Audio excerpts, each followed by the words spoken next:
नमस्कार, मी मिनल माळी मडवी. न्यूज मराठी 24/7 च्या बातमी महाराष्ट्राची मध्ये आपल्या सगळ्यांचं स्वागत. पाहूया महाराष्ट्रातील काही महत्त्वाच्या बातम्या. पेण येथील प्रांत कार्यालयासमोर सुरू असलेलं बाळगंगा धरण प्रकल्पग्रस्तांचं बेमुदत उपोषण 6व्या दिवशी तुर्तास स्थगित करण्यात आलंय. सुनील तटकरे यांच्या मध्यस्थीनंतर शेतकऱ्यांनी उपोषण तात्पुरतं मागे घेत सकारात्मक भूमिकेला प्रतिसाद दिला. उपोषणस्थळी भेट देऊन तटकरे यांनी आंदोलकांशी सविस्तर चर्चा केली. पुनर्वसन, मोबदला, सातबारा मूळ मालकांच्या नावे करावं आदी मुद्द्यांवर विचारविनिमय करण्यात आलाय. त्यांनी पुनर्वसन मंत्री मकरंद पाटील यांच्याशी दूरध्वनीवरून चर्चा करून 6 मार्च रोजी मंत्रालयात जिल्हाधिकारी, सिडको अधिकारी आणि प्रकल्पग्रस्तांची संयुक्त बैठक आयोजित करण्याची विनंती केली. मागण्या मान्य न झाल्यास मी स्वतः शेतकऱ्यांसोबत उपोषणाला बसेन असा ठाम इशारा तटकरे यांनी दिलाय. त्यांच्या हस्तक्षेपामुळे आंदोलनाला सकारात्मक दिशा मिळाल्याचं आंदोलनकर्त्यांनी सांगितलंय. यानंतर तटकरे यांनी संदीप पाटील, भरत कदम, शरद जाधव, वासुदेव पाटील आणि मधुकर हादगे यांना नारळ पाणी देऊन उपोषण सोडवलं. यावेळी स्थानिक पदाधिकारी आणि ग्रामस्थ मोठ्या संख्येने उपस्थित होते. या बातमीचा आढावा घेतलाय प्रतिनिधी किरण बांधणकर यांनी. भूमिपुत्रांचे दीर्घकाळ रेंगाळलेले प्रश्न, यामुळे होळीसारखा पारंपरिक उत्सव असताना सुद्धा 5 शेतकरी बंधू त्या ठिकाणी उपोषणाला बसलेले होते. काही सहकार्याने माझी काल भेट घेतली. आज मी या ठिकाणी आलो. यांचा प्रश्न पूर्णपणाने समजून घेतला. माननीय उच्च न्यायालयाने दिलेले निकाल, त्या संदर्भामध्ये शासनाची भूमिका, प्रकल्पग्रस्तांच्या मागणी, 13चा पुनर्वसन कायदा, त्यांना द्यायचा मोबदला, या साऱ्या बाबतीमध्ये त्यांच्याजवळ चर्चा केली. त्या अनुषंगाने पुनर्वसन खात्याचे मंत्री नामदार मकरंदाबा पाटील यांच्याशी मोबाईलद्वारे संपर्क केला. त्यांना विनंती केली की 6 तारखेला या संदर्भामध्ये एक विस्तृत बैठक पुनर्वसन विभागाचे अधिकारी, महसूल आयुक्त, MDचे, सिडकोचे MD, त्यांचे अधिकारी, जिल्हाधिकारी आणि पुनर्वसन अधिकारी प्रांत या सर्वांसह प्रकल्पग्रस्त आणि उपोषणग्रस्त शेतकऱ्यांची बैठक त्या ठिकाणी लावावी. लोकप्रतिनिधींसुद्धा स्थानिक त्या ठिकाणी बोलवावं आणि एकदा या प्रश्नाचा निकाल लावण्याच्या संदर्भात राज्य सरकारने सकारात्मक भूमिका घ्यावी अशी विनंती त्यांना मी केली. त्यांनी मला आश्वस्त केले की 6 तारखेला मी मीटिंग लावतो. त्याच्या अनुषंगाने लोकसभा सदस्य म्हणून या सर्वांना मी विस्तृतपणाने एक पत्र दिलं आहे. मंत्री महोदयांची चर्चा नमूद केली आणि 6 तारखेला बैठक आयोजित केल्याचं त्यांना पत्ररूपाने लिखित या ठिकाणी दिलं आहे.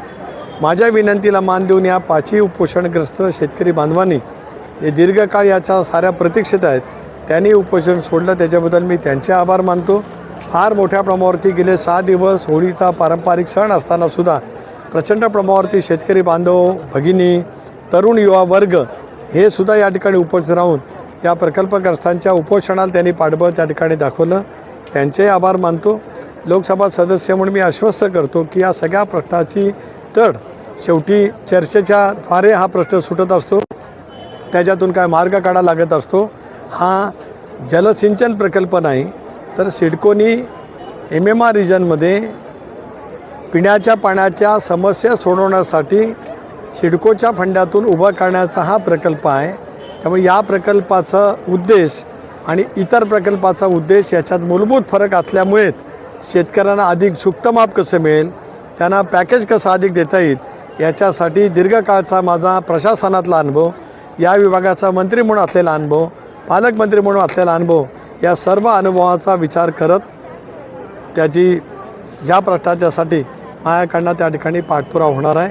मी पुन्हा एकदा आपल्यामार्फत या सगळ्या उपोषणग्रस्त शेतकऱ्यांचा आणि त्यांना पाठिंबा देणाऱ्या शेतकऱ्यांचा आभार मानतो. आपल्या रायगडचे खासदार तटकरे साहेब इथे आले आणि त्यांनी जे आश्वासन दिलेलं आहे त्या आश्वासनाचं मान राखून आज आम्ही हे उपोषण मागे घेतलेलं आहे. कारण गेल्या 16 वर्षापासून येथील सर्व प्रकल्पग्रस्तांच्या ज्या मागण्या प्रलंबित होत्या त्या मागण्या कशा सोडवता येतील त्या दृष्टिकोनातून मंत्रालयाच्या दालनामध्ये मदत पुनर्वसन मंत्री मकरंद आबा पाटील यांच्या अध्यक्षतेखाली त्यांनी बैठक घेऊन तुमचे प्रश्न सोडवले जातील. त्याच पद्धतीने ज्या काही उणिवा राहतील आणि जे प्रश्न माननीय मुख्यमंत्री यांच्या स्तरावर असतील ते प्रश्नसुद्धा त्यांना विचारून आणि सिडकोला सोबत घेऊन ते प्रश्न तुमचे सोडवले जातील असं आश्वासन माननीय खासदार सुनील तटकरे साहेब यांनी आम्हाला दिलेलं आहे. लेखी स्वरूपात हे आम्हाला आश्वासन त्यांनी दिले. त्याची बेसला सेलू तालुक्यातील सातोना रोडवरील मयुरी पार्कमध्ये 11 मार्च ते 19 मार्च पर्यंत होत असलेल्या फिरता ज्ञानेश्वरी पारायण सांगता सोहळ्यासाठी तयारी जोरात सुरू आहे. संतश्रेष्ठ ज्ञानेश्वर महाराजांच्या सप्तशतकोत्तर सुवर्ण महोत्सवानिमित्त म्हणजे 750व्या शताब्दी जन्मशताब्दी वर्ष सोहळ्याचं आयोजन करण्यात आलंय. सोहळ्यात 11 मार्च रोजी निघणाऱ्या ग्रंथदिंडीत हेलिकॉप्टरद्वारे माऊलीच्या पादुकांवर पुष्पवृष्टी केली जाणार आहे. यामध्ये 750 पताका खांद्यावर घेऊन चालणारे वारकरी, 750 फेटेधारी ज्येष्ठ नागरिक, 750 तुळशी घेऊन चालणाऱ्या महिला, 750 कलशधारी महिला, 750 टाळकरी, 750 ज्ञानेश्वरी नावाच्या मुली सहभागी होणार आहेत. सेलू तालुक्यातील प्रत्येक गावात ज्ञानेश्वरी पारायण सोहळे आयोजित असून संपूर्ण परिसरात उत्साहपूर्ण वातावरण आहे. या बातमीचा आढावा घेतलाय प्रतिनिधी किशोर कटारे यांनी. खेड तालुक्यातील वाफगाव इथं धुलीवंदन दिनी पारंपरिक वीर मिरवणूक भक्तिमय आणि उत्साही वातावरणात पार पडली. पुण्यश्लोक अहिल्याबाई होळकर आणि यशवंतराव होळकर यांच्या पदस्पर्शानं पावन झालेल्या या भूमीत शेकडो वर्षांची परंपरा आजही दिमाखात जपली जाते. ढोल ताशांच्या गजरात आणि पारंपरिक वाद्यांच्या कडकडाटात गावाच्या मुख्य वेशीपासून मिरवणूक काढण्यात आली. 5 वर्षांच्या चिमुरड्यांपासून ते वयोवृद्धांपर्यंत सर्वांनी पारंपरिक वेशभूषेत उत्साहानं सहभाग घेतला. येळकोट येळकोट घेरीबाच्या घोषणांनी संपूर्ण परिसर दणाणून गेला. ऐतिहासिक होळकरकालीन भुईकोट किल्ल्यासमोर मिरवणुकीचा समारोप झाला. इथं वीरांनी पारंपरिक कसरती आणि खेळांचं दर्शन घडवत शौर्याची परंपरा जिवंत ठेवली. ग्रामस्थांच्या सहकार्यानं हा सोहळा यशस्वीरित्या पार पडला. या बातमीचा आढावा घेतलाय प्रतिनिधी सुदाम कराळे पाटील यांनी. रिसोड तालुक्यातील केळसुला येथील गंगोत्री वृद्धाश्रम आज 1 वर्ष पूर्ण करते. हा आश्रम गरीब, निराधार आणि वृद्ध व्यक्तींना आधार देण्यासाठी सचिन गाजरे आणि त्यांची पत्नी अर्चना सचिन गाजरे यांच्या स्वप्रेरणेनं सुरू करण्यात आला. सध्या या आश्रमात 12 वृद्ध आहेत, ज्यांना प्रवेश पूर्णपणे मोफत आहे. तसंच दररोज 2 वेळा चहा आणि जेवण मोफत प्रदान केलं जातं. आश्रमाच्या व्यवस्थापनासाठी कोणतेही सरकारी अनुदान मिळालेलं नाही. सर्व खर्च जोडीदारांनी स्वतः हाताळत आहेत. परिसरातील नागरिकांनी या सेवाभावी उपक्रमाचं कौतुक केलं असून शासनानं वृद्धाश्रमास अनुदान देऊन त्याला स्थैर्यप्राप्त प्रदान करण्याचा विचार करावा अशी मागणी व्यक्त केली आहे.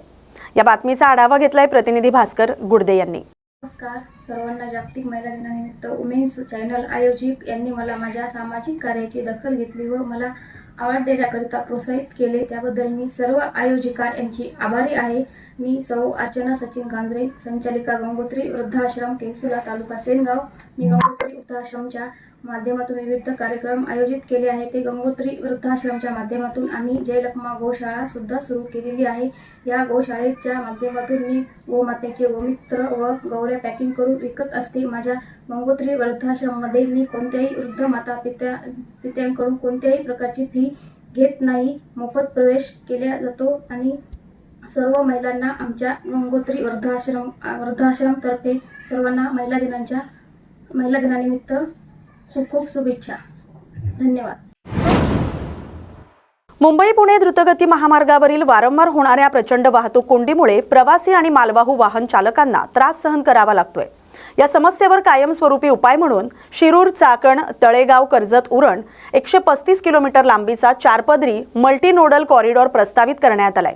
राज्य सरकारनं या महत्त्वाकांक्षी प्रकल्पाला गती देण्याचे संकेत दिलेत.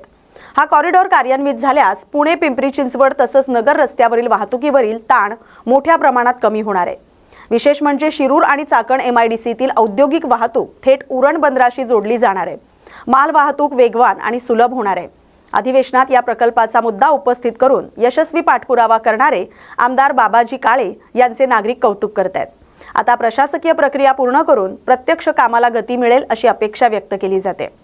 या बातमीचा आढावा घेतलाय प्रतिनिधी शांताराम शिंदे यांनी. कुंभमेळ्याच्या सिंहस्थ कुंभमेळा 27-28च्या नियोजनानुसार खेड तालुक्यामध्ये सुद्धा भीमाशंकर विकास आराखडा मोठ्या प्रमाणामध्ये केला गेला.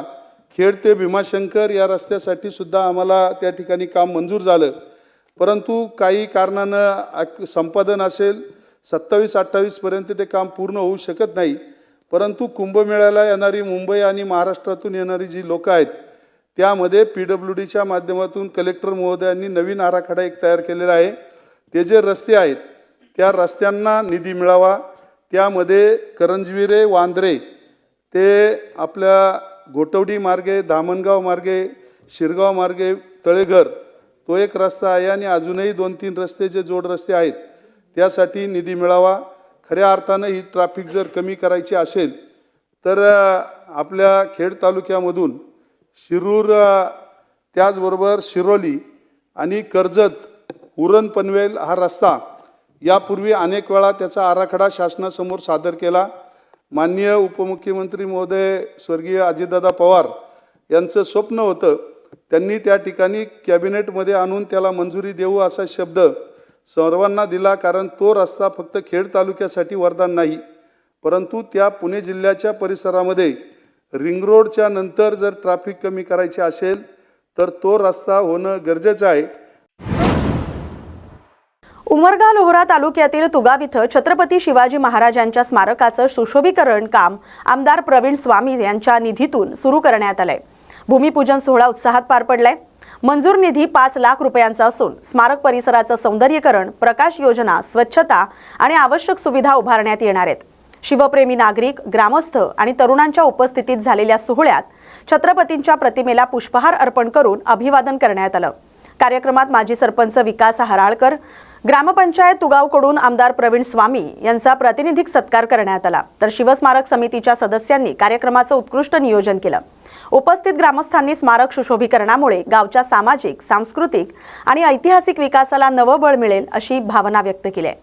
या बातमीचा आढावा घेतलाय प्रतिनिधी राहुल थोरात यांनी. पुणे शहरात वाहतूक विभागानं मोठी कारवाई केली आहे. कर्णकर्कश आवाज करणाऱ्या 2800 वाहनांवर कारवाई करत तब्बल 870 वाहनांच्या सायलेन्सरवर आज बुलडोझर फिरवण्यात आलाय. तसंच संबंधित वाहन चालकांकडून दंडही वसूल करण्यात आलाय. ही कारवाई वाहतूक पोलिसांनी राबवली. नागरिकांनी वाहनांमध्ये अनधिकृत बदल न करता वाहतूक नियमांचं पालन करावं, अन्यथा यापुढेही अशाच प्रकारची कठोर कारवाई करण्यात येईल असा इशारा वाहतूक शाखेकडून देण्यात आलाय. याच्यामध्ये ज्या बुलेट्स आणि सायलेन्सर मॉडिफाय करून गाड्या चालवत आहेत याच्यावरती माननीय पोलीस आयुक्त पुणे शहर यांच्या मार्गदर्शनाखाली आमचे DCP ट्रॅफिक आणि त्यांच्या टीमनी मोठी कारवाई केली आहे आणि साधारण 2822 अशी वाहनं आहेत जे हे कर्णकर्कश असे हॉर्न आणि सायलेन्सर्स वापरून गाड्या चालवत होते. याच्याबद्दल बऱ्याच नागरिकांनी तक्रारी सुद्धा केल्या होत्या. रात्रीच्या वेळेला वृद्ध लोक, लहान मुलं, सध्या परीक्षेचं वेळ चालू असून सुद्धा अशा गाड्या चालवल्या जातात. यासाठी ती कारवाई करण्यात आली, ज्याच्यामध्ये 2822 गाड्यांवर कारवाई केली आणि जवळजवळ 900च्या आसपास सायलेन्सर्स पोलिसांनी काढून जप्त केले. आता यापुढे जाऊन जे जे लोक असे सायलेन्सर बसवतील त्या गॅरेजवाले किंवा दुकानवाले जे हे बसवतील त्याच्यावरती सुद्धा पोलिसांनी कारवाई सुरू केलेली आहे. काही दुकानांवरती याच्यापूर्वी कारवाई केलेली आहे. यानंतर आणखीन काही जणांवरती कारवाई करण्याचं नियोजन आहे. माझी विनंती आहे जे लोक असे एक्स्ट्रा नॉईज करणारे ज्याच्यामुळे कर्णकर्कश अशा पद्धतीचे सायलेन्सर वापरतात त्यांनी खबरदारी घ्यावी. त्यांच्यावरती तर कारवाई होईलच, परंतु त्याबरोबर जे बसवणारे लोक आहेत यांच्यावरती सुद्धा कारवाई होईल. छत्रपती संभाजीनगरसह परिसरात होळी धुलीवंदनाच्या सुट्ट्यांमुळे पेट्रोल डिझेल डेपो बंद राहिल्यानं इंधन पुरवठ्यावर तात्पुरता परिणाम झाला होता. मात्र नाशिकहून टँकर पोहोचल्यानं पुरवठा हळूहळू सुरळीत होत आहे असं पेट्रोल डिझेल संघटनेचे अध्यक्ष अकिल अब्बास यांनी सांगितलंय. सुट्टीमुळे पुरवठा झाला नसल्यामुळे सकाळच्या सत्रात काही ठिकाणी किरकोळ अडचणी निर्माण झाल्या. आज संध्याकाळपर्यंत परिस्थिती पूर्ववत होते असंही त्यांनी स्पष्ट केलंय. डिझेलचा पुरवठा सध्या सुरळीत आहे. पेट्रोलचाही लवकरच पुरवठा पूर्ण होईल. नागरिकांनी घाबरून जादा खरेदी करू नये असं आवाहन करण्यात आलंय. मैं Akhil Abbas, petroleum dealers association Chhatrapati Sambhaji Nagar का मैं डिस्ट्रिक्ट प्रेसिडेंट। एक कल से अचानक ये माहौल हो गया। आपका जो एक वीडियो आपने किया था उसका बहुत सारा असर हुआ और कामयाबी मिली, और आज से क्या कहना चाहेंगे आप? अभी देखिए, कल होली का दिन था तो डिपो बंद है और आज डिपो चालू है। अब आपके सामने मेरी गाड़ी आके खड़ी है, तो अभी शाम तक की 5 से 8 बजे तक की सारे पेट्रोल पंप पे जो अगर पंप पे नहीं भी है तो सारे पेट्रोल पंप पे पेट्रोल डीजल आ जाएगा। मैं आपके माध्यम से बोलना चाहता हूँ कि पब्लिक को कि भाई प्लीज़ आप लोग पैनिक मत होइए। और आप पेट्रोल डीजल खरीदने भी जा रहे हैं तो लाइन में आइए, डिसिप्लिन से लीजिए, ताकि सभी को जल्दी जल्दी होता क्या है कि आप अगर जहाँ पेट्रोल डीजल जहाँ से हम देते हैं नोज़ल से, वहाँ अगर 4 गाड़ी लग गई तो जो हमारा काम जो है 10 गाड़ी निकालने का, तो वो एक ही गाड़ी निकाल पाते। तो मैं पब्लिक से यही करूँगा कि किसी चीज़ की शॉर्टेज नहीं है, आप लोग प्लीज़ पैनिक मत होइए, आपको माल मिलेगा और आप खुद देखेंगे कि रात में आपको पूरे पेट्रोल पंप खाली दिखेंगे आपको। तो मेरे एक ही रिक्वेस्ट है संभाजी नगर के लोगों से कि आप प्लीज़ पैनिक मत होइए और हमारे को भी आप सपोर्ट करिए और लाइन में आइए, जो भी है हम आपको पेट्रोल डीजल पूरा पुराएंगे। धन्यवाद। वरिष्ठ लेवल से कुछ अफवाहें हुई थी, युद्ध की वजह से रेट वगैरह बढ़ेंगे। नहीं, रेट वेट का ऐसा नहीं है। देखिए अभी क्या है, इंटरनेशनल मार्केट में जो रहेगा उसका रेट का तय तो बाद में करेंगे गवर्नमेंट। पर अभी आपने देखे होंगे पेट्रोलियम मिनिस्टर ने कहा है कि हमारे पास हिंदुस्तान में 25 दिन का स्टॉक है, तो हम पेट्रोल पंप वाले के पास भी 3 दिन का स्टॉक हम लेके चलते हैं। पर ये अननेसेसरी का पैनिक हो गया, इसकी वजह से पंप ड्राई हुए और क्योंकि कल छुट्टी थी तो कल माल नहीं आया, उसकी वजह से आपको पंप ड्राई दिख रहे थे। ऐसे कोई नहीं है अफवाह है, ये सब आप उसके ऊपर भरोसा मत करिए।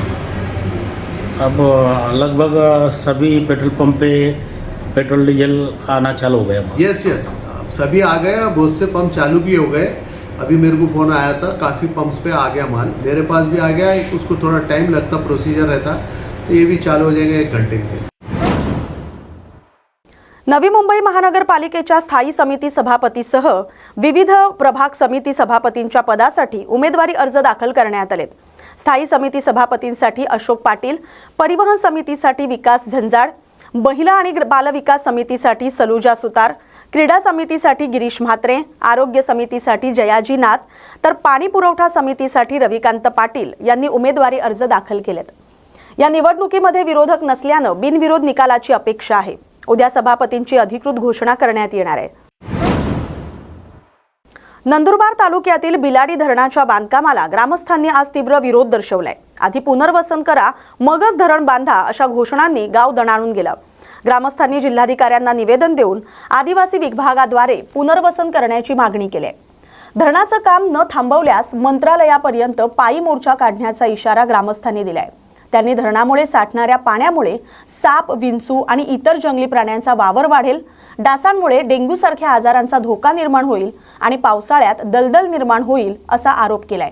ग्रामस्थांचा इशारा आहे की गावाच्या पुनर्वसनाबाबत ठोस निर्णय घेतला जाण्यापर्यंत धरणाचं बांधकाम सुरू ठेवू नये, आंदोलन अधिक तीव्र केलं जाईल असा इशारा देण्यात आलाय। विरचक शिवाराची जमीन खामगाव पुनर्वसनासाठी देण्यात आली होती आणि 15 हेक्टर जमीन ही शासन खरेदी करणार होतं, पण आता शासनाने ती जमीन नाही, धरणाची उंची कमी करून धरणाची उंची 22 पॉईंट होती, 22 मीटर 5 पॉईंट होती, ती उंची 4.70 मीटर कमी करून 17 पॉईंटवर आणली आहे। तर गावाचे पुनर्वसन हे टाळत असल्यामुळे आम्हा गावकऱ्यांचा तीव्र विरोध आहे। तर कलेक्टर मॅडमांनी आणि शासनाने याची दखल घ्यावी हीच आमची विनंती आहे। नाही खामगाव ते मुंबई पायी जाण्यात येणार आहे, इतकीच आमची विनंती आहे। काय प्रमुख मागणी काय आहे तुमची? प्रमुख मागणी गावाच्या पुनर्वसन। धरण काम जोपर्यंत पुनर्वसन होत नाही तोपर्यंत धरणाचं काम थांबवून देण्यात यावे ही विनंती गावकऱ्यांची आहे, नाही तर तीव्र आंदोलन करण्यात येणार। धुळे शहरातील संताजी नगर परिसरात मध्यरात्री भयानक घटना घडली। अगरबत्ती व्यावसायिक भरत चौधरी यांच्या घरासमोर रात्री सुमारे 2 ते 2:30 वाजेच्या सुमारास एका माथे फिरून 5 दुचाकींना लायटरच्या सहाय्याने आग लावून जाळून खाक केले। या आगीत एक बुलेट, 2 ॲक्टिवा, एक स्प्लेंडर आणि एक स्कूटी पेप यांचा समावेश होता। अंदाजे 5 ते 6 लाख रुपयांचं नुकसान झाल्याचं समजतंय। चाळीसगाव रोड पोलीस ठाण्यात गुन्हा दाखल करण्यात आलाय। पोलिसांनी तातडीने कारवाई करत एका संशयिताला अटक केली आहे। परिसरातील नागरिकांनी घबराट व्यक्त केली। पोलिसांकडून पुढील तपास सुरू आहे। नमस्कार, मी भरत दत्त चौधरी अगरबत्तीचा व्यवसाय करतो आणि आपला उदरनिर्वाह होतो।